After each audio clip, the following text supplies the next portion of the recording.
এবার নাড়তে নাড়তে আস্তে আস্তে এই জায়গায় তেল ছাড়বে, তখন দেবো নুনটা।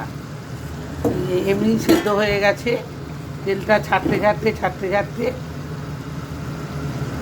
এবার আন্দাজ করে নুনটা দেব।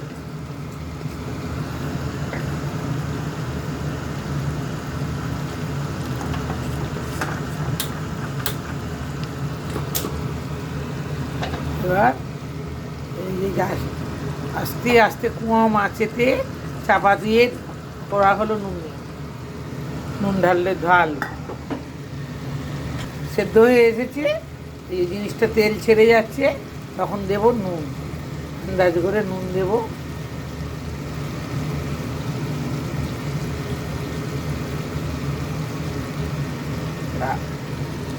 নুন দিয়ে আস্তে করে নেড়ে দেবো,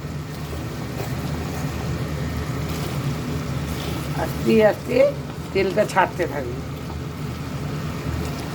তেলটা যখন ছাড়বে, নুনটা গেল, আস্তে আস্তে যখন তেলটা ছাড়বে, ছেড়ে আসবে, তখন নুনটাও লেগে যাবে।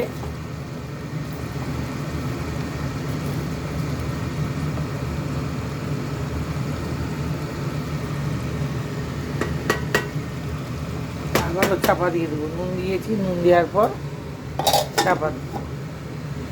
এটা কিন্তু জল লাগবে না, জল ছাড়াই আমি রান্না করছি, জল ছাড়াই। এই যে লেবুর জলটা বেরিয়ে গেছে, এইটাই ছেড়ে তেল বেরিয়ে যাবে, তেল বেরিয়ে যাবে। এটা তেলটা বেরিয়ে গেলেই নুনটাও গলে যাবে। এই এবার তেল ছেড়ে গেছে, যে মাংসর তেলটা, মাংস নিজস্ব একটা তেল থাকে চিকেনের, আর আমি একটু সাদা তেল দিয়ে বসিয়েছিলাম। মাংসর একটা নিজস্ব তেল থাকে, রান্না করতে করতে তেল ছেড়ে গেছে। এই যে তেল ছেড়ে গিয়ে মাংসটা রেডি হয়ে গেছে। এবার লেবন চিকেন আমার রেডি, লেবন চিকেন রেডি, সেদ্ধ হয়ে একবার রেডি হয়ে গেছে। যেহেতু লেবুর জলে থাকে বলে তাড়াতাড়ি হয়েও গেল। তেলটা ছেড়ে গিয়ে চিকেনটা রেডি হয়ে গেছে। ঝাল মিষ্টি টক রত্নাবতীর রান্নাঘরে তৈরি হয়ে গেল।